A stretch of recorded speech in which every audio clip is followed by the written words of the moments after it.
Ce soir, je suis avec Yann Leroux, comme vous voyez à côté de moi, qui est docteur en psychologie, psychologue, psychanalyste et aussi geek à ses heures perdues, ou pas perdues, je ne sais pas. Euh, voilà, donc juste pour les infos du chat ce soir des commandes, euh, vous avez les commandes point d'exclamation invité sans accent, parce que les accents marchent pas, je crois, dans les commandes. Si vous tapez ça, vous avez une mini bio de l'invité. Si vous tapez point d'exclamation livre au pluriel, vous avez le dernier bouquin de Yann Leroux et un autre qu'il a écrit sur les jeux vidéo ne rendent pas idiots. Voilà, et si vous tapez point d'exclamation replay, si jamais vous avez raté le début ou quoi, vous pouvez taper toujours point d'exclamation replay, vous accéderez à notre chaîne YouTube, à la chaîne YouTube de Sciences Humaines. Voilà. Et ben, écoutez, je crois que j'ai fait le tour des infos importantes. Donc, comme le titre du stream l'indique, aujourd'hui on va parler de jeux vidéo et de psychologie. Euh, on, on entend souvent que les jeux vidéo posent des problèmes, notamment des problèmes d'addiction, des problèmes de violence, ils rendraient violents, ils causeraient aussi des comportements un peu asociaux.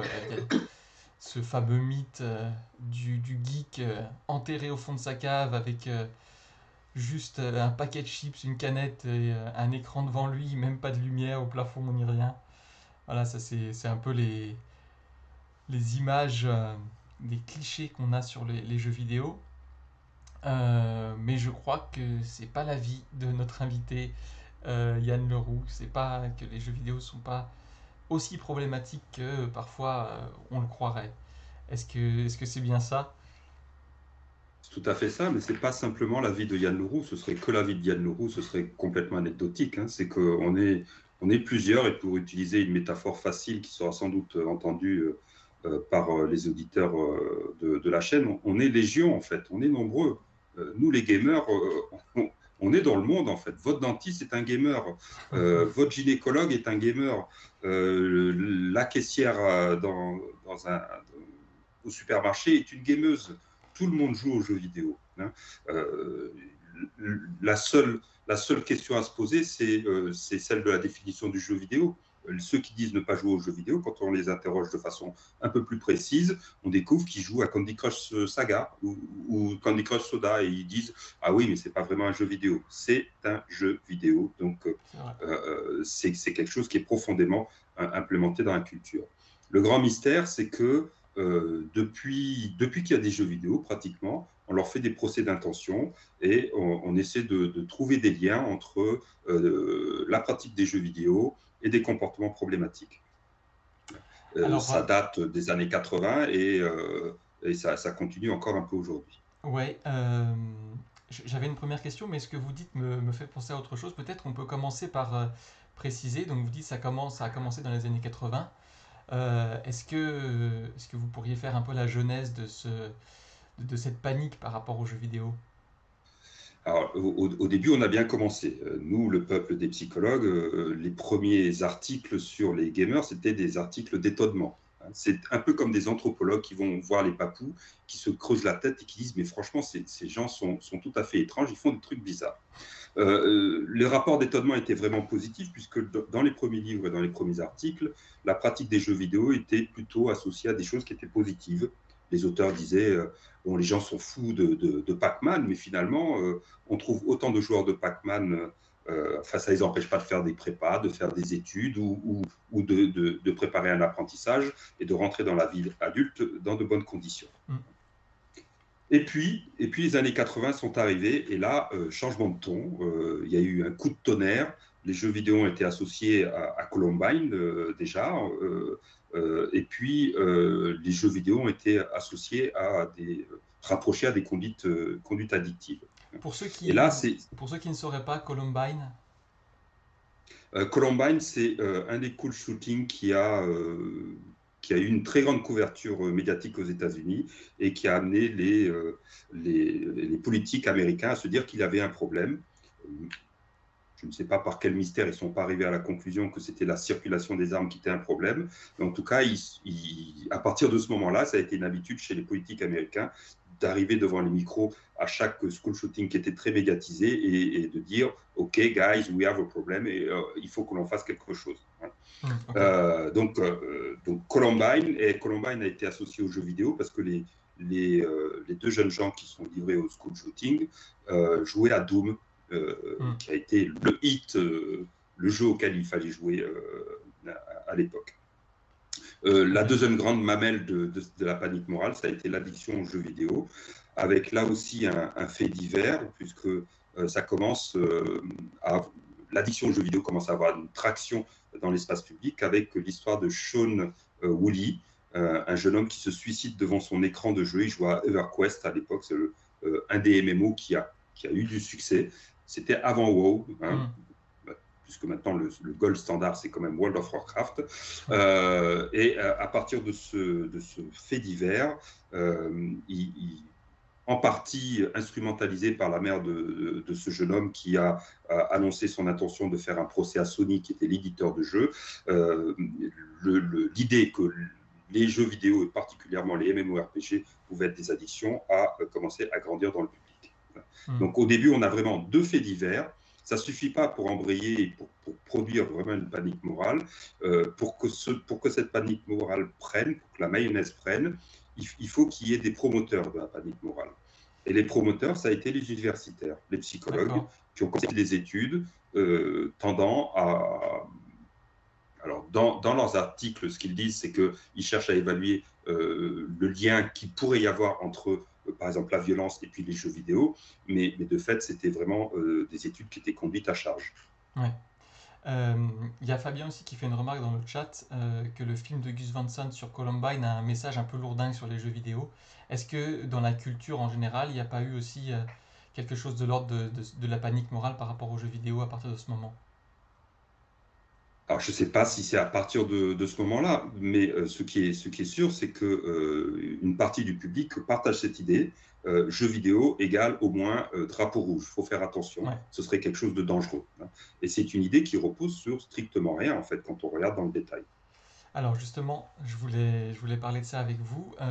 Donc la CIM-11, qui est le répertoire des maladies psychologiques selon l'OMS, et cette CIM-11 entrera en vigueur au mois de janvier, il me semble. Et elle répertorie le gaming disorder, donc le trouble des jeux vidéo si on traduit. Comment ça se fait qu'on en arrive là? C'est censé, je suppose, faire un minimum consensus, cette nomenclature de l'OMS. Pourquoi est-ce qu'il y a tant de psychologues qui arrivent à dire que les jeux vidéo posent problème? Alors non, il n'y a pas tant de psychologues. Il y en a quelques-uns qui parlent plus fort que les autres, mais il n'y en a pas tant que ça, en fait. D'accord. Le gaming disorder, c'est un vrai scandale. L'OMS est arrivé un jour en disant « Ok les gars, on a créé un nouveau trouble parce qu'il y a un problème avec les jeux vidéo. » Et l'OMS a fait cette publication après que des psychologues aient trouvé sur le wiki qui préparait la CIM 11 la description de 2 troubles liés aux jeux vidéo. Si des psychologues n'étaient pas tombés sur ce wiki, ce serait passé crème. Donc on les prend un peu. Mais oui, on les prend un peu la main dans le sac et ils disent ouais, ok, mais c'est qu'il y a vraiment un problème et il y a un consensus. De fait, il n'y a pas de consensus. Et avant que le trouble soit écrit, soit gravé dans la roche, il y a eu une lettre ouverte de chercheurs et de psychothérapeutes à l'OMS pour leur dire écoutez les gars, il y a un souci avec le trouble que vous êtes en train de créer et on vous fait la liste des problèmes que vous devez régler avant de créer ce trouble-là. L'OMS n'a jamais pris en compte ce document. Alors, vous allez me dire, peut-être qu'ils l'ont pris en compte. Moi, j'ai vu passer des documents qui venaient de l'OMS sur des focus group qui ont été tenus en Suisse cette année. Le focus group était censé réfléchir sur les addictions comportementales. Et parmi les addictions comportementales, il y avait les jeux vidéo. Il y a une liste d'articles qui traitent de l'addiction aux jeux vidéo. Et dans cette liste d'articles, il n'y a aucun article qui critique la notion. Tous les articles sont à charge et la plupart des articles ne parlent même pas du gaming disorder, trouble maison de l'OMS, mais de l'Internet Gaming Disorder, le trouble défini par le DSM-5. je ne sais pas si je vais en finir un jour avec l'OMS, mais en tout cas, pour la conversation d'aujourd'hui, ce qui est vraiment scandaleux, c'est que quand on écrit à l'OMS en leur disant, les gars, vous avez, on leur dit pas les gars, hein, on leur écrit de façon J'imagine, académique, mais bon, j'imagine. ok les gars, vous créez ce trouble, sur quelle base? Est-ce que vous pouvez nous donner un peu la manière, comment vous avez fonctionné pour créer ce groupe-là, Ah oui. ce trouble-là? C'est une question qui est légitime parce que en psychologie, on a des méthodologies, en sciences humaines, on a des méthodologies pour arriver à des consensus. On suit une succession de règles et on arrive à un consensus au bout de la discussion. Il a fallu 3 mails, un mois. On est en 2021, hein, peut-être ce sont des boomers, mais un mois pour répondre à une question simple, c'est vraiment beaucoup. Et qu'est-ce qu'il y a dans la réponse? Écoutez les gars, c'est compliqué, on ne peut pas vous l'expliquer. D'accord. On ne peut pas vous l'expliquer. Ok, Donc il n'y a pas circuler, du il n'y a tout de rien à voir. transparence par rapport à Il y a, ce choix. il y a zéro transparence. Alors, il y a deux options où eux-mêmes ne savent absolument pas. Ça peut arriver, hein, c'est une grosse organisation, et puis d'un seul coup, il y a quelque chose qui est créé, personne ne se rend vraiment, les gamers, mais qui s'en soucie, quoi, à l'OMS, on n'en a strictement rien à faire. Ils ont d'autres chats à fouetter. Donc, il y a quelqu'un qui lance l'idée, écoutez les gars, on va créer un gaming disorder. Ok, pourquoi pas, Georges, faisons ça. Ça fait partie des choses que l'on peut faire après tout, hein.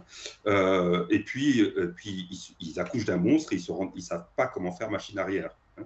Seconde option, parce qu'on a une fuite de mails aussi, on sait que la Chine est à la manœuvre pour la création du gaming disorder, donc il est aussi très possible que ce soit une façon pour les Chinois de pousser leur soft power et puis d'avoir un moyen de régulation des comportements dans leur pays, parce qu'ils sont quand même beaucoup, ça fait beaucoup d'adolescents, c'est une société qui est très réglée, dans laquelle les plus jeunes doivent un respect total aux plus anciens, et voir des jeunes gens préférer jouer aux jeux vidéo plutôt que de s'abrutir à faire des études pour un futur qui a été massacré par leurs parents et leurs grands-parents, eh bien, ça peut créer des troubles sociaux, et c'est bien d'avoir quelques psychiatres pour réguler tout ça.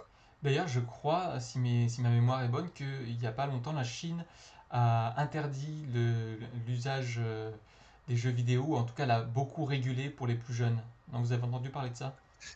Oui, oui, la Chine régule à tout va, ils régulent tout, parce qu'ils se rendent bien compte que cette classe moyenne qui grossit va avoir des ambitions qui ne correspondent pas vraiment au schéma de société qu'ils sont en train de construire. Ils utilisent comme prétexte la santé publique, et là, pour le coup, la psychiatrie et la psychologie sont des alliés redoutables du pouvoir.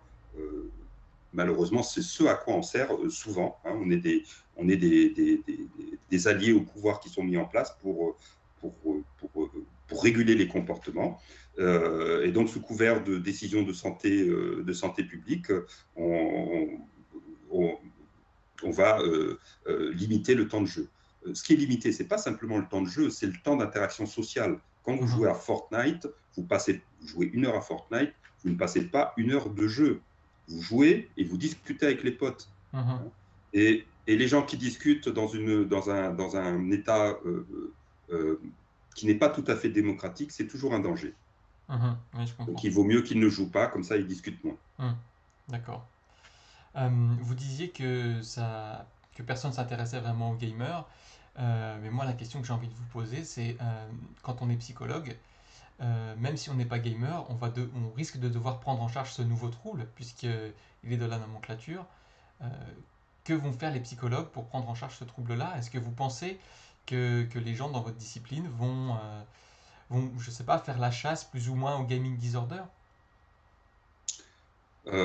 Écoutez, ça peut, c'est une source de revenus qui est facile, puisque pratiquement 100% des adolescents jouent aux jeux vidéo, presque 100% des adolescents ont des conflits avec leurs parents de ce côté-ci de la planète. Donc, ma foi, ça fait des séances qui sont faciles. C'est un trouble qui va se traiter facilement aussi, puisqu'il est il est complètement inexistant. En fait, ça fait partie du développement normal de la personne d'avoir à des moments des positions de friction avec les parents, et ça fait partie des comportements attendus des plus jeunes de jouer aux jeux vidéo. Donc, tôt ou tard, la personne jouera un peu moins et aura un peu moins de conflits avec les parents. Et le psychologue et le psychothérapeute pourra se réjouir de ce succès thérapeutique. D'accord. Cela dit, ça ne veut pas dire qu'il ne peut pas y avoir de difficultés autour des jeux vidéo. Ouais, c'est ce Quand que vous j'allais êtes vous très demander. déprimé, vous passez beaucoup de temps dans votre lit. Personne ne vous parle d'addiction au lit. Hein. On ne vous En parle pas effet. d'addiction au matelas ou à la literie. Hmm. Quand vous êtes très déprimé, vous pouvez passer beaucoup de temps dans les jeux vidéo parce que quand vous êtes dans le jeu vidéo, eh bien vous rentrez dans un espace et dans un temps dans lequel tout le reste de votre existence est suspendu. Donc pendant tout le temps de votre partie, qu'elle dure 5 minutes ou 5 heures si vous avez la chance de faire un raid un peu compliqué, vous n'avez pas à vous soucier de votre dépression. Si vous ne vous souciez pas de votre dépression, c'est peut-être problématique parce que ça contribue à maintenir le trouble tel quel, mais c'est aussi une grande aide parce que ça vous évite de penser, de tourner en rond, d'approfondir votre trouble, voire même de passer à l'acte dans des conduites qui sont suicidaires. Donc pour vous, c'est quelque chose qui masque autre chose toujours. Bah, toujours, oui, oui, oui. Euh, et encore, j'hésite parce que le poser comme ça, c'est se focaliser sur le jeu vidéo. Mhm. Ce qui est important, c'est de rester focalisé sur la personne et sur les interactions qu'elle a à l'intérieur du jeu ou les interactions qu'elle a avec le jeu. Qu'est-ce qu'elle trouve dans le jeu? Est-ce qu'elle joue pour éviter de penser à des problèmes? Est-ce qu'elle joue parce que dans le jeu, il y a des expériences que vous ne pouvez pas atteindre, positives ou négatives? Est-ce qu'elle joue parce que ça lui permet de penser à quelqu'un qu'elle a beaucoup aimé, qui a disparu ou qui s'est séparé? Donc, il faut vraiment évaluer les situations au cas par cas et Mhm. éviter de se centrer sur le jeu vidéo. Ok. Pour vous, le jeu vidéo n'est pas un symptôme en lui-même, quoi. Non, non, je ne pense pas que le jeu vidéo soit un symptôme en lui-même. Si c'est un symptôme, le b a ba du job, c'est de voir les symptômes de quoi. Hein. Hmm. Euh, la, le plus probable, c'est que dans les situations qui sont problématiques, le jeu vidéo est un mécanisme de coping. C'est une béquille. Hein. D'accord. On peut se plaindre, dire c'est quand même embêtant que les gens boitent, mais quand ils boitent, ils ont besoin d'une béquille. Oui. Donc, si vous prenez le problème sous l'angle de l'addiction, vous enlevez la béquille. Et quelqu'un qui boite sans béquille, c'est quelqu'un qui va marcher avec encore plus de difficultés. Mhm. J'ai quand même tendance à penser que le job d'un psychothérapeute, c'est de ne pas d'ajouter de la peine ou de difficulté de son client, mais de l'aider à trouver des solutions. Donc, s'il vous plaît, les collègues, n'enlevez pas les béquilles à vos patients parce que vous allez créer des problèmes encore pires. Alors, je suis pas psychologue, donc je vais peut-être dire une bêtise, mais j'aurais tendance aussi à me dire que ce schéma-là peut être applicable dans d'autres cas d'addiction. Par exemple, si on est accro à la drogue ou à une substance psychoactive quelconque, est-ce que dans ce cas-là aussi, on pourrait pas dire que c'est une béquille, que c'est quelque chose qui masque un mal-être plus profond et que en soi, l'usage des produits stupéfiants n'est pas lui-même le problème? Alors, c'est quand même un problème de prendre de l'héroïne. Ça a des effets psychotropes extrêmement puissants. Vous pouvez absolument pas comparer. Je sais que certains le font, mais ils sont complètement fous. On ne peut pas comparer 1 heure de jeu ou 5 minutes de jeu avec un shoot d'héroïne C'est sûr. ou le sniff d'une ligne de cocaïne Mhm. ou un joint. Mais ce sont des expériences qui sont tellement différentes. Ce sont des univers qui sont différents. Oui. Alors, l'expérience en soi est différente. Pensez par exemple à l'expérience lambda du joueur de MMORPG qui, après une journée de boulot, se dit je vais faire un raid, ça va être sympa, hein, et qui peine à trouver le bon raid, qui se fait rejeter de façon récurrente parce qu'il n'a pas le bon niveau d'objet, il n'a pas la bonne classe, il n'est pas méta, il n'est pas ceci. Au bout d'1 heure, il arrive enfin dans un raid et il se fait kick sur le premier boss parce qu'il a fait un truc qu'il ne devait pas faire. C'est quand même une expérience qui est largement différente de fumer un joint ou de prendre une ligne d'héroïne. Donc, comparer les deux choses, moi, j'ai jamais pris de drogue, mais j'en sais suffisamment pour savoir que c'est différent de mon expérience des jeux vidéo. Comparer les choses est complètement inadapté. Oui, je comprends. Quand on consomme du jeu vidéo quotidiennement, c'est pas la même chose que consommer de la cocaïne quotidiennement. C'est sûr que. C'est absolument pas la même chose. Et en plus, vous avez des effets délétères qui sont liés à la prise du toxique, vous devenez dépendant. Et dépendance, ça veut dire que quand vous ne prenez pas le toxique, vous avez des symptômes de manque qui apparaissent immédiatement. On a 0 symptôme de manque avec la soi-disant addiction aux jeux vidéo. Donc, on a une addiction dans laquelle on a enlevé les symptômes cardinaux de l'addiction, la tolérance et le symptôme de manque. Alors, est-ce que vous pouvez développer un peu la tolérance? Qu'est-ce que c'est? C'est un concept Alors, psychologique, je suppose. alors, la tolérance, c'est le fait de devoir prendre de plus en plus de produits pour avoir le même effet. Vous commencez D'accord. avec une certaine dose de drogue, c'est formidable, et puis après, il vous en faut un peu plus. Hein. Mhm. Et puis après, un peu plus, un peu plus, un peu plus. Ça, c'est On a, un des aspects de l'addiction. oui, c'est un des aspects caractéristiques de l'addiction. Et puis le syndrome de manque, c'est le fait que quand vous ne prenez plus le produit, eh bien, vous avez des symptômes psychologiques et physiologiques qui apparaissent et qui sont extrêmement pénibles.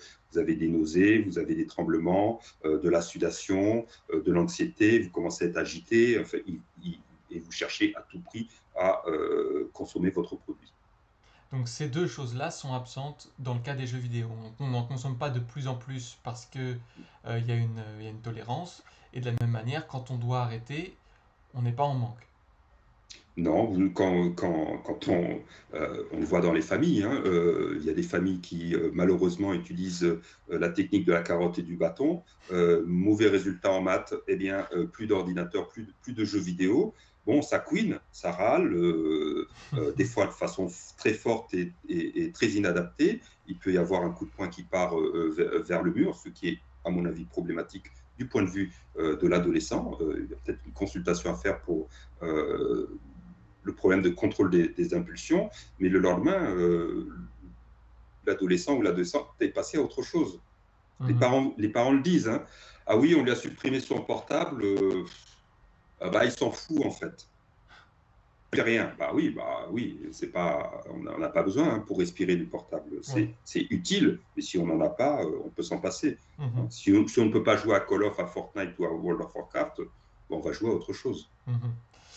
On a une question dans le chat de Fabien qui nous dit: qu'est-ce que vous pensez des gacha games, souvent accusés d'utiliser des mécanismes addictifs, entre guillemets, selon notamment qu'un joueur investit ou non de l'argent réel dedans? Bah, si on avait trouvé une méthode pour rendre les jeux addictifs, il y en aurait beaucoup. Et puis, je pense que dans l'espace politique, on se serait euh, emparé de ces mécaniques-là pour pouvoir augmenter, accroître la communauté des membres d'un parti. Hein. De fait, pour ces jeux, il y a toujours une très petite proportion de personnes qui sont prêtes à lâcher beaucoup d'argent pour pouvoir arriver très vite au top level et pour pouvoir mieux jouer. OK, Mhm. bon, si ça leur va, si une personne souhaite investir de l'argent pour son loisir favori, que ce soit la pêche, la chasse, le jeu vidéo ou le surf, ça me va tout à fait. Alors après, je crois que dans les gacha games, que je connais pas très bien parce que j'y ai jamais joué, mais je crois il y a un principe qui ressemble un petit peu à celui des casinos, c'est-à-dire qu'on vous incite de plus en plus à mettre de l'argent jusqu'à ce que la somme que vous mettez vous dépasse un petit peu. On a l'impression que parfois même les parieurs sportifs, les sites qui proposent des paris sportifs jouent aussi là-dessus pour que les gens de plus en plus mettent de l'argent et que ça les dépasse un peu. Dans ce cas-là, ça dépasse justement le cas où on met un peu d'argent dans son loisir. Non. Bah, tout dépend de ce que vous appelez un peu d'argent dans son loisir. Là encore, c'est vraiment une question d'appréciation personnelle. Hein. Il y a deux façons de prendre les choses. La première, c'est de se centrer sur les personnes et de se dire c'est de la responsabilité de chacun de savoir où il met son argent.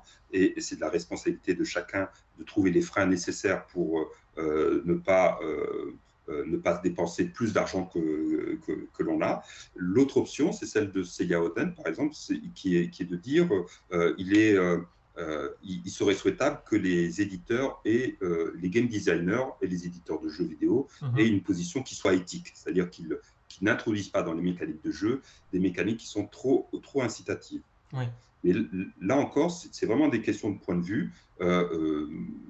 Pour ma part, je suis bien plus favorable à un point de vue qui est centré sur l'utilisateur. Il y a probablement de l'éducation à faire auprès des joueurs pour leur indiquer comment fonctionne le jeu, mais c'est de la responsabilité de chacun de choisir le niveau de jeu et le niveau d'investissement en termes financiers qu'il est prêt à mettre. Ok, je comprends. D'ailleurs, si jamais dans le chat vous avez des expériences par rapport à l'argent et aux jeux vidéo qui ont été plus ou moins bonnes, n'hésitez pas à nous en parler ce soir. Alors justement, vous, Yann Leroux, d'ailleurs vous êtes toujours joueur de World of Warcraft, si je me trompe pas. Chasseur précision. Chasseur précision, ok. Je vois ce que c'est parce que j'y ai joué un peu. J'y ai joué à l'époque de la sortie et à l'époque de Burning Crusade, puis après j'ai arrêté. Mais, d'ailleurs, ça m'a fait ne pas réviser mon bac du coup, tellement j'étais à fond dans World of Warcraft.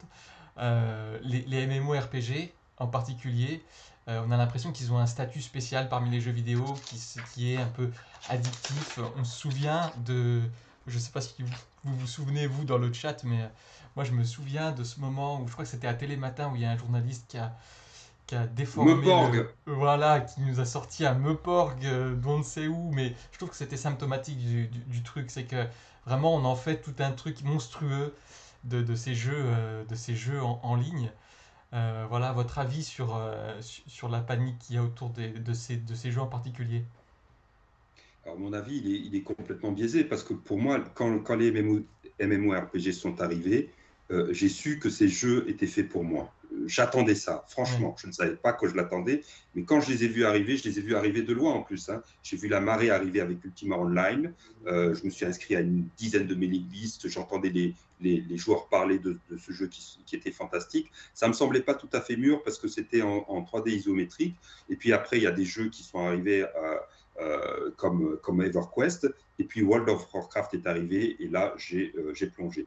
Et en fait, j'étais tellement fou de ces jeux que je jouais en même temps à City of Heroes et à World of Warcraft. Hein, Ok, qui sont deux avec, MMORPG. voilà, avec des résultats très médiocres, mais j'ai vécu des choses qui étaient tout à fait fascinantes. Pourquoi est-ce qu'ils attirent l'attention? Parce que ce sont vraiment ce sont des expériences qui sont uniques, vraiment. Hmm. Jouer aux jeux vidéo, c'est fun. C'est fun de jouer avec son cousin à Mario Kart et puis de lui mettre la raclée, de dire ah mon gars, ou de lui mettre la misère à FIFA. Ok, ça c'est sympa. Hein. Mais être avec 39 autres gars dans un raid, enfermé dans une pièce qui est obscure, passer les trashs, arriver au boss, apprendre les stratégies, wipe une fois, deux fois, trois fois, enfin tomber le premier boss et puis revenir la semaine suivante. Mais ça, c'est une expérience qui est vraiment merveilleuse. Hein. Vous vivez vraiment des trucs qui sont tout à fait sympathiques. Vous vivez aussi des trucs qui sont complètement déplaisants. Hein. Moi, il n'y a pas longtemps, le raid leader m'a dit Rasto, tu sors du raid. Hein, ton DPS est tellement nul que en fait, tu nous plonges dans le raid. Non seulement ton DPS est nul, tu connais pas les mécaniques de boss, tu fais n'importe quoi. Donc, à un moment donné, il faut que je choisisse, c'est ou le raid ou toi, et la décision, elle est vite prise, c'est toi. Hein. Ok. C'est extrêmement blessant de s'entendre ça. Je vous dis ça parce que j'entends tout de suite les objections. Ah oui, mais ça montre bien que c'est une source de plaisir et que donc ça peut créer des addictions. Hein. Dans un MMORPG, comme dans les jeux vidéo en général, vous avez beaucoup d'emmerdement et des fois un peu de plaisir. On échoue beaucoup et on réussit parfois. Alors, quand les psychologues ont essayé de trouver les éléments addictogènes des MMORPG, qu'est-ce qu'ils ont mis en avant? Le challenge, ce sont des jeux où il y a des challenges, Mario Kart aussi, hein, mais bon, allez, on peut le dire pour tous les critères. Le challenge, l'imaginaire, la curiosité, le fait que vous ayez des récompenses. Ah, enfin, vous allez obtenir cette arme de e-level 255 dont vous rêvez depuis des mois. La coopération, la compétition, bon, ce sont des choses opposées, mais nous, les psychologues, quand il y a des contradictions, si c'est contre les jeux vidéo, on ne s'en occupe pas beaucoup. Vous avez aussi la reconnaissance. Vous arrivez, vous connectez, tous les gars de votre guilde vous disent Salut Rasto, comment ça va? C'est comme quand vous passez dans votre quartier en bas de l'immeuble, on vous dit Salut Rasto, comment ça va? C'est quelque chose qui fait du bien. Le sentiment d'appartenance, les obligations sociales que l'on contracte, et puis le jeu de rôle. Alors, on a essayé de corréler, de voir ce qui était vraiment problématique, et ce qui est corrélé avec les critères d'addiction aux jeux vidéo, qui n'existent pas selon beaucoup d'autres psychologues, ça va être quoi? Ça va être la curiosité, les récompenses, le sentiment d'appartenance, les obligations sociales et puis les jeux de rôle. En fait, pour la plupart, ce sont des critères sociaux. Si vous êtes un être sociable, qui vous aimez communiquer, être en lien avec les autres joueurs, eh bien attention, vous pouvez avoir un psychologue ou un psychiatre qui va lever le carton jaune addiction aux jeux vidéo et dire, écoute, Rasto, franchement, l'implication que tu mets dans ta guilde, moi je trouve ça un peu problématique et peut-être qu'on pourrait te donner un peu de méthadone pour t'aider à réguler tout ça. Alors, on a deux remarques dans le chat. La première, c'est celle de Yukao. D'ailleurs, c'est la première fois que tu participes, donc bienvenue. Qui nous dit que sur Ragnarok Online, sur serveur européen, quand il était au collège, ça lui a permis de beaucoup progresser en anglais. Ça, c'est pas mal. Il y a des aspects positifs au MMORPG. Alors, tu rajoutes langue, gestion, communication. C'est vrai que, voilà, même si c'est online, même si c'est dans un jeu vidéo, ben, on apprend quand même pas mal de choses. Et Oui, puis, mais il faut préciser à ça qu'on apprend quand on est motivé pour apprendre. Vous mhm, pouvez jouer 10 ans à un MMORPG et ne pas progresser en anglais. Par contre, ouais, si vous êtes dans une guilde ou un serveur où on parle principalement anglais, que vous êtes motivé pour progresser et communiquer avec les autres joueurs, vous allez apprendre l'anglais parce que c'est le seul moyen pour y arriver. Donc, ce n'est mm, pas le jeu qui fait qui transforme les joueurs en êtres bilingues. C'est la personne qui est motivée à apprendre et à maîtriser une nouvelle langue. ouais, d'accord. Et c'est valable, je suppose, pour tout un tas d'autres compétences qu'on apprend dans les jeux online. Euh, Oui, mais attention, attention Ok, aussi, ok. on, Allez-y. on apprend des compétences dans les jeux vidéo. La grande question, c'est est-ce que ces compétences sont transférables en dehors du jeu vidéo? Vous C'est pouvez vrai. apprendre une guilde, et Dieu sait que les gars dans les guildes sont compliqués, parce qu'il va y avoir des problèmes autour du loot, il va y avoir tel chasseur qui boude parce qu'on la bench sur le raid, il va y avoir tel autre qui est tank et il faut toujours le caresser dans le dos, etc. etc., etc. Donc, vous apprenez à gérer vos gars. Ça ne veut pas dire que vous allez être un bon chef d'équipe sur un chantier ou Ok. dans une entreprise, Hmm, hein, parce que le job n'est pas le même. hmm. Alors, pour ceux qui ne sont pas familiers avec les mots du gaming, là, il y en a pas mal, en tout cas dans WoW. Moi, je les reconnais, ça me rappelle des souvenirs de lycéen. Mais en gros, oui, la guilde, c'est un groupement de joueurs où vous vous regroupez avec d'autres personnes pour aller battre des boss, pour aller faire des choses ensemble. Voilà, et du coup, il faut gérer ce groupe-là, quoi. Il faut gérer les personnes qui sont là rarement, mais dont on a besoin, celles qui sont là trop souvent et qu'on aimerait bien voir un peu moins, etc. Euh, alors, Hélène nous dit que, je vous lis la question directement, vous estimez donc qu'il n'y a pas d'addiction aux jeux vidéo. Cette position est-elle majoritaire dans la communauté professionnelle des psychologues? Alors, vous en avez un peu parlé tout à l'heure, peut-être qu'on peut repréciser. Alors, majoritaire, je ne sais pas, il faudrait faire un sondage. Mon point de vue, c'est que beaucoup de psychologues soulèvent au moins un sourcil en se demandant c'est quoi ce trouble, hein. Ils sont Si je devais me mouiller, donner un avis, je pense que les psychologues sont majoritairement circonspects, hein, par Mhm. rapport à cette notion, et qu'ils auront tendance à suivre la première autorité qui statuera sur cette question. Ok. C'est pour ça qu'il est important que l'OMS ne crée pas le trouble de l'addiction aux jeux vidéo. Il y a une superbe pétition, je dis qu'elle est superbe parce que je l'ai écrite avec mes petites mains, avec l'aide d'un psychologue américain qui s'appelle Christopher Ferguson. Ok. Et donc, je vous invite à la signer en masse et à la distribuer. Et alors le délai, je suppose, va être assez court puisque l'entrée en vigueur est censée être en janvier 2022, c'est ça? Oui, mais écoutez, ils peuvent. Non, c'est plutôt juin Ah, 2022. c'est Mais juin, ok.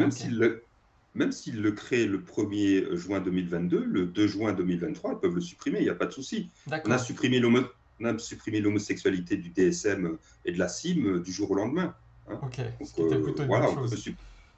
D'accord. je pense que c'est une très bonne chose. Ok. Fabien qui nous dit sur le transfert des compétences, que pensez-vous des serious games à l'école ou en entreprise par exemple? Alors là, c'est un truc qui est vraiment compliqué parce qu'il y a beaucoup de blabla, hein, pour reprendre un mot qui fait florès en ce moment, et peu de preuves de l'efficacité des serious games, sauf dans des situations qui sont très spécifiquement circonscrites.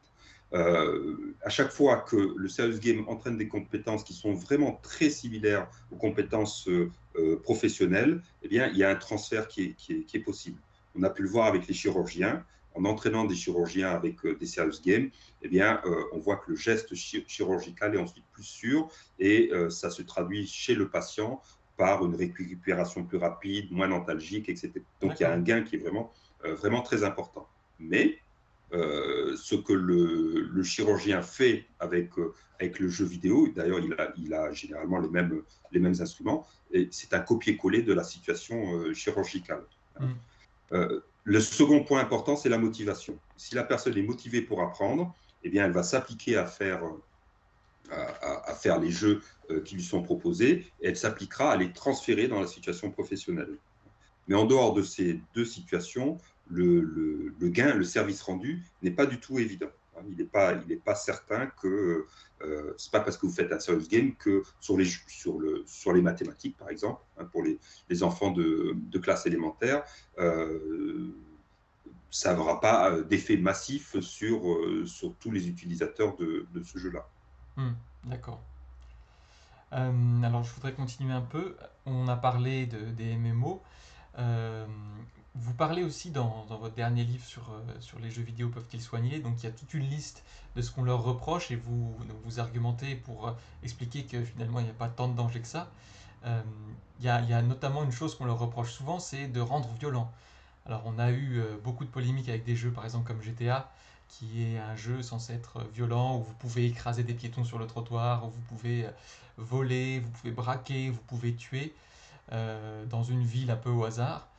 Est-ce que selon vous, il peut y avoir un problème dans la mesure où les jeux vidéo violents peuvent déteindre sur les comportements des joueurs? En aucun cas.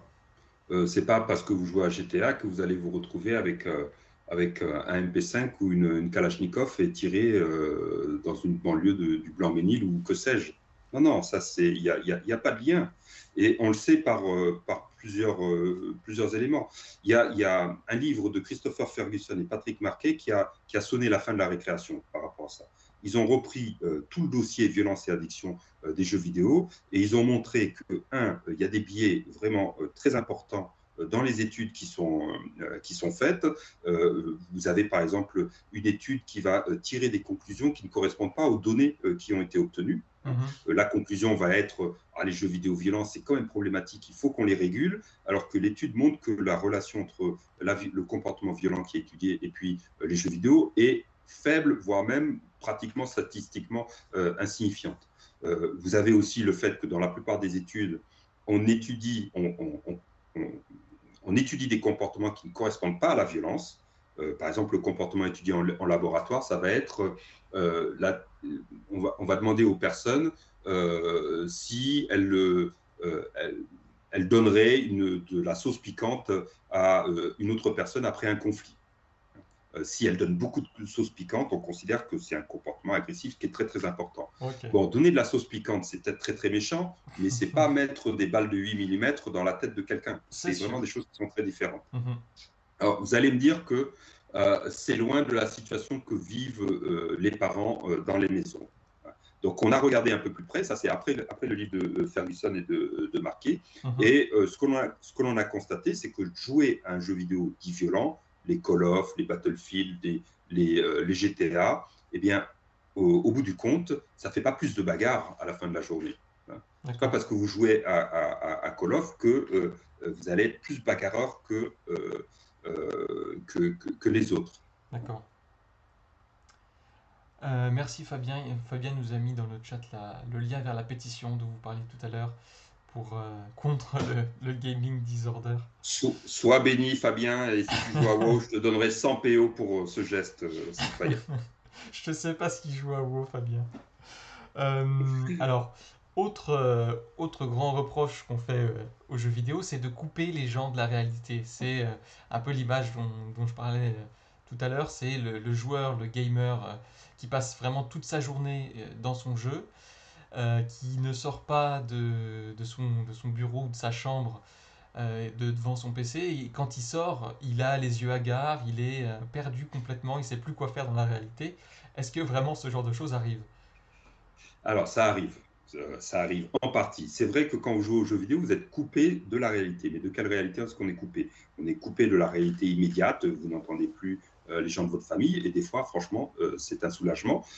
Mais vous n'êtes pas coupé de la réalité. Il faut le dire, les gens de notre famille, des fois, ils nous fatiguent, quoi, hein. Et puis, il y a des personnes qui vivent dans des familles qui sont problématiques, voire pathologiques. Donc, Mhm. se couper à un moment de ce mode de fonctionnement, franchement, ça leur fait des vacances et ça leur fait du bien. Mais vous n'êtes pas coupé de la réalité du jeu, puisque vous êtes en communication avec ce que le jeu vous apporte et puis avec les autres joueurs. Est-ce que jouer aux jeux vidéo, ça permet de. Est-ce que ça détruit des compétences sociales? Non, d'évidence, non. C'est pas D'accord. parce que vous jouez aux jeux vidéo que vous allez devenir inepte socialement. Par contre, ce que l'on sait, c'est qu'il y a des personnes qui sont ineptes socialement, c'est-à-dire qui ont du mal à se débrouiller dans la vraie vie, en fait, hein.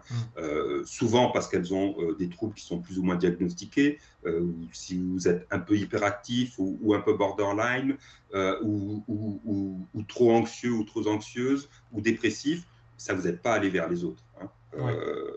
Bon. Dans l'environnement du jeu vidéo, les barrières aux relations sociales sont largement abaissées et ça permet à ces personnes-là d'avoir les contacts sociaux dont elles ont besoin. Et là, il y a deux trajectoires différentes. Il y a des personnes qui sont ineptes socialement et qui, petit à petit, souvent via la socialisation qui est faite avec les MMORPG, arrivent à se construire un capital social et puis ensuite à sortir dans le vrai monde et avoir des relations sociales comme vous. Mhm. Et moi aussi un peu des fois, parce qu'il faut que je travaille. Donc des fois, le jeu vidéo peut aider les personnes qui sont ineptes socialement, mais des fois, ça ne les aide pas parce que ça les maintient dans, dans le cercle magique du jeu, Oui. et ça ne les encourage pas à aller en dehors du jeu, à avoir les relations sociales dont elles ont besoin. Donc dans ce cas-là, est-ce que ce serait un moyen comme un autre de fuir le contact social? Oui, Et tout pour à vous, fait. c'est équivalent à d'autres façons. On pourrait s'imaginer que la personne pourrait, je sais pas, se plonger dans des bouquins pendant des heures ou faire un autre loisir pendant des heures. Le résultat pour vous est le même. Le résultat est le même, mais le processus n'est pas le même. Quand vous êtes avec un livre, vous êtes avec l'auteur et vous. C'est entre vous et l'auteur, et puis ça s'arrête là. Mhm. Quand vous jouez à un jeu vidéo maintenant, vous jouez en ligne, donc vous êtes avec les autres, mais vous êtes avec les autres de façon très particulière. Vous êtes ensemble séparément, hein. Je crois que c'est Nikki qui a inventé cette belle expression. C'est-à-dire que vous pouvez avoir des expériences qui sont communes, partagées, mais vous êtes quand même dans des espaces qui sont différents, donc c'est pas la même chose que de jouer dans la même pièce, par exemple. D'accord. Ok. Ça me fait penser, oui, ça me fait penser à une question. Euh, Est-ce que pour vous, il y a un âge minimum avant de pouvoir jouer aux jeux vidéo de façon prolongée et de façon sereine? Je pense à ça parce que vous dites que c'est pas la même chose que jouer dans une pièce. Si un enfant joue aux jeux vidéo, je suppose qu'il va pas apprendre les mêmes choses que s'il joue avec des jouets plus matériels ou avec ses frères et sœurs en temps réel. Alors, c'est sûr, on n'apprend pas les mêmes choses et la sagesse veut que l'on commence à jouer avec des objets matériels avant de commencer à jouer avec des objets qui sont immatériels. Et généralement, dans leur grande sagesse, c'est ce que font les parents. Vous ne faites pas jouer aux jeux vidéo à un enfant de 2 ou 3 ou 4 ans. Il y a plein de choses à apprendre d'abord. Il y a des jeux qui sont bien plus amusants. Vous faites ainsi font les petites marionnettes, vous posez des cubes les uns sur les autres, donc vous apprenez la physique élémentaire. Et une fois que cette physique élémentaire en pour de vrai a été apprise, vous pouvez jouer avec la physique très étrange qu'il y a dans Minecraft, hein. Mais c'est par il faut y aller lentement, il ne faut pas forcer le développement des enfants. Ça fait des millions d'années qu'on est élevé à la mamelle, qu'on apprend à se séparer des parents, qu'on apprend à jouer avec les objets que la culture nous apporte pour développer les compétences dont la culture, nos groupes sociaux ont besoin. Les jeux vidéo, mais c'est une fraction de seconde dans le développement de l'humanité. Hmm. Donc d'abord, on joue avec les parents, on joue avec les objets, Mhm. on joue avec les autres enfants, et puis ensuite, on joue aux jeux vidéo. Hmm. D'accord. Alors là, j'ai envie d'aborder le deuxième temps de votre livre et le deuxième temps de cet entretien parce que dans votre dernier livre, vous ne vous contentez pas de démolir un petit peu les préjugés qu'on a sur les jeux vidéo. Vous avez une thèse qui est que le jeu vidéo peut aider les, les personnes à aller mieux et peut avoir sa place dans un processus de soins psychologiques. Euh, en quoi? Alors, ça aide d'abord le psychothérapeute avant d'aider les personnes, hein. C'est-à-dire que pour pouvoir faire une psychothérapie, le préalable à toutes les formes de psychothérapie, c'est construire un lien suffisant avec le patient. Et il faut que ce lien soit positif, parce que vous allez aborder des choses qui vont être compliquées. Donc, si vous n'avez pas cette base d'expérience positive, l'exploration des expériences compliquées, difficiles, ne va pas se produire tout simplement. Hmm. Donc, depuis maintenant une vingtaine d'années, on s'est rendu compte qu'avec certains patients, le jeu vidéo pouvait être un détour qui était tout à fait intéressant. D'accord. Alors, du coup, voilà, vous l'avez utilisé dans vos... Est-ce que vous avez commencé à l'utiliser, vous, dans vos psychothérapies, pardon? Ah oui, oui. Alors ça fait trop, trop d'années, mais il y a deux façons d'utiliser le jeu vidéo en psychothérapie. La première façon, c'est d'interroger le joueur sur ses expériences vidéoludiques, parce Mhm. que ça permet de discuter de tout et de rien. On discute pas des trucs qui fâchent, on discute de quelque chose qui normalement est suffisamment neutre, et ça permet aux psychothérapeutes de commencer à évaluer le fonctionnement de son client par rapport aux questions qui lui sont posées. Est-ce qu'il est capable d'organiser sa pensée, de la transcrire en un récit, de faire Mhm. vivre des émotions, ou est-ce qu'il est complètement fermé, il n'arrive pas à avancer un ou deux mots. Le type d'expérience est aussi tout à fait intéressant. Quels sont les jeux qui sont prisés? Pourquoi tel enfant de 12 ans joue à GTA?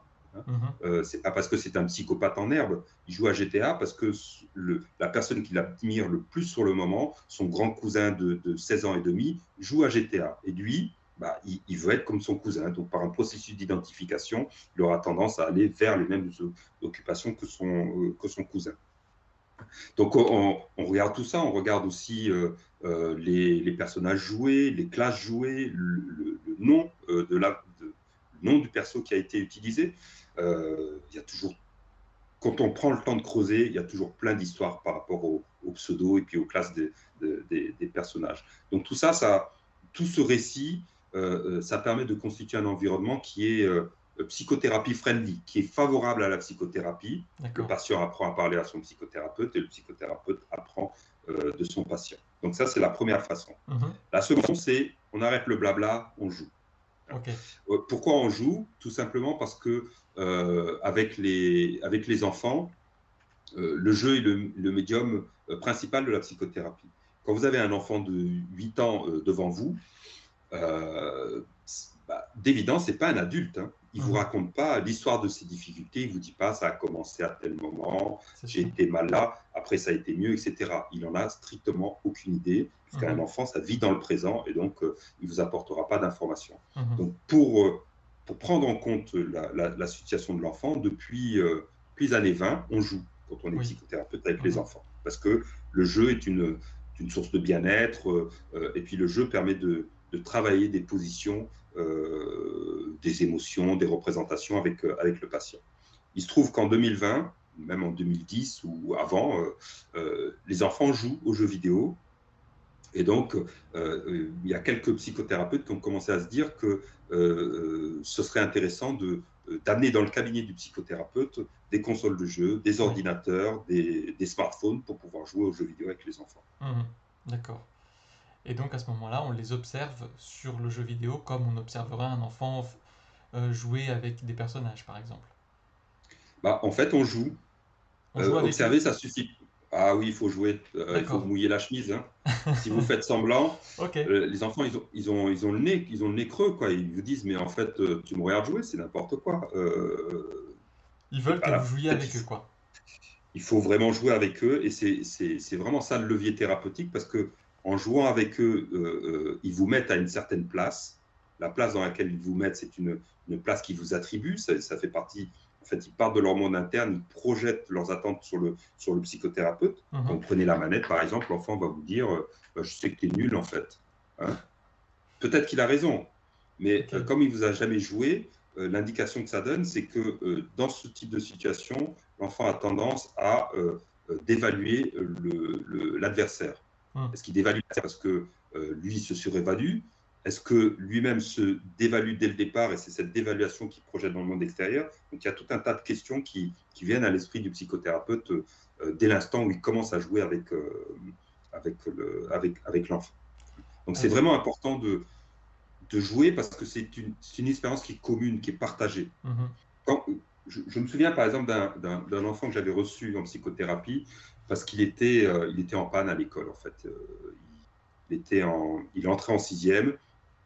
Toute sa scolarité pendant l'école élémentaire avait été qu'une longue litanie de souffrances. Il ouais, passait à chaque fois en classe supérieure, mais franchement, tout le monde était désolé, quoi. Même lui, il se disait, mais je suis vraiment trop nul, j'y arrive pas. Un des mécanismes qui expliquait les difficultés scolaires, c'était l'inhibition. C'est-à-dire qu'il avait tellement peur de se tromper que finalement, bah, il faisait rien. mm, Alors, c'est passé pendant tout le primaire, et puis quand il est arrivé au collège, là, on est passé à un régime qui était un peu plus sévère, bah, feuille blanche égale bâton, ah et oui, puis d'accord. ça avait un effet sur l'estime de soi, ça a alimenté une dépression, etc. Donc, Mm, il arrive, et dans le cabinet, il fait ce qu'il a toujours appris à faire, c'est-à-dire qu'il est très inhibé. Je sors mes plus beaux vêtements de psychothérapeute, je suis bienveillant, je suis empathique, enfin, je fais le job, hein. Mais lui, en fait, il reste dans son mécanisme de défense de prédilection, c'est-à-dire qu'il ne lâche strictement rien. ouais, Donc, d'accord. qu'est-ce qu'on fait? Bon, bah, les gars, on va jouer, hein. Donc, on joue à Limbo, hein. Et dans Limbo, le premier mouvement de ce Limbo, quand le jeu commence, il y a une cinématique qui dure des plombes déjà. Quand vous êtes gamer, vous voulez jouer tout de suite, hein. Donc ça dure longtemps. Bon. Lui, il a la manette posée sur les genoux. Le personnage se redresse. Et normalement, quand le personnage se redresse et qu'on a la manette, on bouge un peu le pad pour voir ce qu'il est possible de faire, pour donner vie, pour alimenter cette marionnette. Ouais, Ben, lui, il ne fait rien. Il attend. d'accord. Comme je suis un psychothérapeute extrêmement bien formé, je suis patient, j'attends aussi. Donc on attend 1 minute, 3, 6, 10, 15. Puis au bout d'un moment, il me regarde, il me dit, il ne se passe rien. Moi, je lui confirme le fait qu'il ne se passe strictement rien. Et je pousse un peu un pied en avant en disant, peut-être c'est très ennuyeux, mais en fait, il ne bouge pas, hein. Et il faudra une séance suivante pour qu'il refasse le même truc et qu'enfin, presque par hasard, il touche le pad et le personnage bouge, il dit, ah ça y est, ça a bougé, hein. Bon, D'accord. ça a été une thérapie extrêmement longue, extrêmement, comment dire, éprouvante pour moi, parce que moi j'aime bien les enfants qui sont un peu agités. Les Ouais, enfants qui sont trop inhibés, très vite, ça suscite chez moi des réactions qui sont contre-agressives. Donc j'ai dû beaucoup prendre sur moi. Et Limbo m'a beaucoup aidé parce que Limbo faisait le job en fait. C'est un jeu. J'avais pas besoin d'être extrêmement patient. Le jeu était patient pour moi. ouais, Et un des moments vraiment clés, là, c'est un jeu qui jouait en solo, mais j'étais avec lui, je commentais, je lui prêtais des émotions. Et il y a un moment où il a réussi à faire quelque chose. Et là, il s'est tourné vers moi avec un mouvement de fierté, hein. Et voilà, on a fait vraiment un check de gamer pour un gars qui était aussi inhibé. C'était vraiment une grande victoire. Et ce sont ces moments-là, ces moments partagés qui sont recherchés dans le jeu. Au moins pour les situations de personnes qui sont très inhibées. Un moment où on peut s'ouvrir, on peut prendre des risques, mhm, on peut prendre le risque de perdre. Et quand on gagne, franchement, voilà. Et ce qui m'a, pour la première fois, m'a dit, ben, c'est moi qui l'ai fait, ça, en fait, c'est moi qui l'ai réussi, hein. mm, Ben oui, mon d'accord. gars, si tu prends des risques, tu peux réussir. Ok. Alors, on a une question d'Hélène qui nous demande est-ce que les parents acceptent facilement que vous jouiez avec leurs enfants en thérapie? Ça Oui, paraît bizarre. Mais les parents, ça va. alors, ça paraît bizarre. Les parents, quand ils arrivent devant un psychothérapeute, ils sont malheureusement dans une situation qui est défavorable. Donc, ils sont prêts à accepter tout et n'importe quoi, hein. Donc, généralement, ils sont très empressés de nous confier leur enfant parce qu'ils veulent que les difficultés cessent rapidement, hein. Mais on prend quand même le temps, malgré leur impatience, de leur expliquer pourquoi est-ce qu'il y a des jeux dans la salle de psychothérapie et pourquoi est-ce qu'on joue avec les enfants, hein. Mm, Donc ils ont les éléments d'information nécessaires. Par rapport aux jeux vidéo, j'ai jamais trouvé un parent qui m'ait dit, bah non, en fait, je trouve pas que c'est une bonne idée. Généralement, d'accord. le parent dit, bah, puisqu'il y a des jeux vidéo, vous êtes sûr qu'il va venir en psychothérapie. Ce qui n'est pas vrai d'ailleurs, hein, parce que les enfants qui ne veulent pas venir en psychothérapie, même si vous avez la dernière console, bah, il ne viendra pas, Ils tout viendront simplement. pas. Ouais. D'accord. Alors, est-ce que vous utilisez aussi le jeu vidéo avec les adultes ou c'est réservé plutôt aux enfants et ados? Alors, moi, j'ai jamais utilisé avec les adultes, mais je sais que Guillaume Gillet, qui est le co-auteur du dernier livre, l'a utilisé avec des jeunes adultes. Je connais des psychothérapeutes qui utilisent les jeux vidéo avec les adultes. Euh, la raison est simple, hein, c'est que les adultes, ce sont de vieux enfants. Donc, c'est un tunnel qui permet d'accéder assez rapidement à des positions qui sont un peu plus anciennes. D'accord. Ouais, c'est intéressant. Alors, j'avais lu aussi qu'il y a certains psychologues, comme pour citer un nom, Vincent Lecor, que vous connaissez peut-être, qui est plutôt favorable à l'usage des jeux vidéo en thérapie, mais il explique des fois qu'il y a des patients pour qui le jeu vidéo c'est un peu un piège et qu'ils s'enferment dedans et qu'ils deviennent plus très accessibles au discours du psychologue et à la relation avec le psychologue. Euh, oui, mais tant mieux, parce que comme ça permet de bosser en fait. Parce que les patients dans nos cabinets, ils ne sont pas tellement différents d'en dehors du cabinet. Les mécanismes qu'ils utilisent avec le psychothérapeute sont des mécanismes qu'ils utilisent en dehors du cabinet. Mhm, Donc, dès l'instant où le patient est dans ce mode de fonctionnement extrêmement défensif, ben, le psychothérapeute peut se dire que c'est le moment de se ceindre les reins et puis de gagner durement son argent, parce que c'est là qu'il faut faire le job. mhm, Pourquoi est-ce qu'il a besoin de s'enfermer? C'est quoi la crainte? Il se protège de quelle attaque? C'est en se posant ces questions-là que l'on peut arriver à débloquer les situations. Et puis en plus, même sans imaginer un persécuteur, des fois, les gens ont besoin de moments où vous êtes isolé, vous êtes coupé des autres pour pouvoir faire votre truc à vous. Si mhm. vous grandissez dans une famille où euh, il y a, il y a plein de frères et sœurs, les parents ne peuvent pas être disponibles à tout le monde parce qu'ils ont le courrier de la banque qui arrive, vous avez vos propres problèmes à l'école parce que ça ne gaze pas aussi bien que vous le voudriez. Arriver dans le cabinet du psychothérapeute et pouvoir faire juste votre truc sans qu'on vous prenne la tête, bah, c'est ça qui va être psychothérapeutique. Donc le psychothérapeute, il doit évaluer si c'est une défense qui permet à la personne de grandir ou si c'est une défense qui le coupe de source de croissance. Hmm, d'accord. Mais pour vous, l'usage peut, enfin, on peut toujours en tirer quelque chose. Il n'y a pas un moment donné où ça va plutôt être bloquant qu'autre chose. Ça peut. Je connais des psychothérapies d'enfants où on a été bloqué avec des jeux de cartes. D'accord, oui, oui, ok. Hein. C'est pas spécifique aux jeux Donc, vidéo, mais il faut pouvoir non. jongler avec différents moyens d'accéder à la parole du patient et à la Voilà. relation avec lui, j'imagine. Et la règle d'or, c'est qu'on ne va pas plus vite que le patient, en fait. On ne peut pas lui imposer son rythme. Bien sûr qu'on voudrait que les choses s'améliorent très rapidement. Mhm, Mais les patients qui arrivent en psychothérapie, ils ont mis des mois, voire des années à produire un problème. Donc, c'est quand même rarissime. Quand je dis rarissime, ça n'existe pas. Vous débloquez pas en une séance un problème qui s'est construit sur des mois, des années et des fois des générations. mhm. Oui, jeux vidéo ou pas jeux vidéo, finalement, ça change pas grand-chose. À ce Je, travail-là, en tout de, cas. de mon point de vue, ça ne change pas grand-chose. D'accord. Eh bien, écoutez, on arrive au bout de l'heure qu'on s'était accordée au départ. Merci pour tous ces éclairages, c'était très intéressant. Alors, Merci à vous pour l'invitation. c'était avec plaisir. Donc, je vais rappeler, voilà, ça s'affiche à l'écran. Vous êtes l'auteur donc d'un livre qui est paru cette année, qui s'appelle Le jeu vidéo pour soigner, avec Guillaume Gillet, donc qui parle un petit peu de ce dont on a discuté ce soir.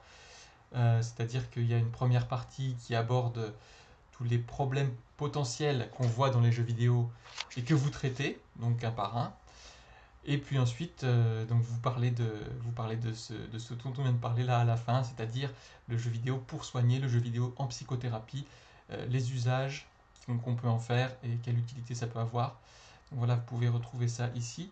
Je vous mets dans le chat aussi le lien en tapant point d'exclamation livre, voilà. Et vous avez aussi le lien vers un autre livre que vous avez écrit il y a un peu plus longtemps maintenant qui s'appelle Les jeux vidéo, ça rend pas idiot. Voilà, que vous pouvez aussi trouver sur le lien. Voilà, ben, merci à tous ceux qui ont suivi le live de ce soir. Vous avez des remerciements aussi dans le chat. Merci beaucoup Monsieur Leroux, dont j'entends parler depuis bien longtemps. Merci Monsieur Leroux, dommage d'être arrivé à la fin. Ah ok, le côté est arrivé à Ah, la fin. voilà, il Alors, y en a qui arrivent à la fin du raid et qui prennent le loot, quoi. voilà, Voilà, on appelait toujours. ça les ninjas à mon époque. C'est tout à fait ça. Alors, je vous tape aussi, si vous voulez revoir, vous pouvez taper, hop là, replay, vous pouvez retrouver tous nos lives sur la chaîne YouTube de Sciences Humaines. Donc celui-ci, le temps que je le mette en ligne, il sera sans doute là à la fin de la semaine. Voilà, sinon vous pouvez aussi le voir en rediffusion sur notre chaîne Twitch. Les rediffusions sont accessibles gratuitement. Ben, c'est tout bon pour moi. Euh, Merci encore à Yann Leroux d'avoir été là. J'espère que vous allez retrouver une place dans un raid avec votre chasseur précision. Ça serait quand même dommage de ne plus avoir de place pour raider. C'était un plaisir en tout cas de vous avoir, c'était très, très intéressant. Et donc portez-vous bien tout le chat et nous on se retrouve la semaine prochaine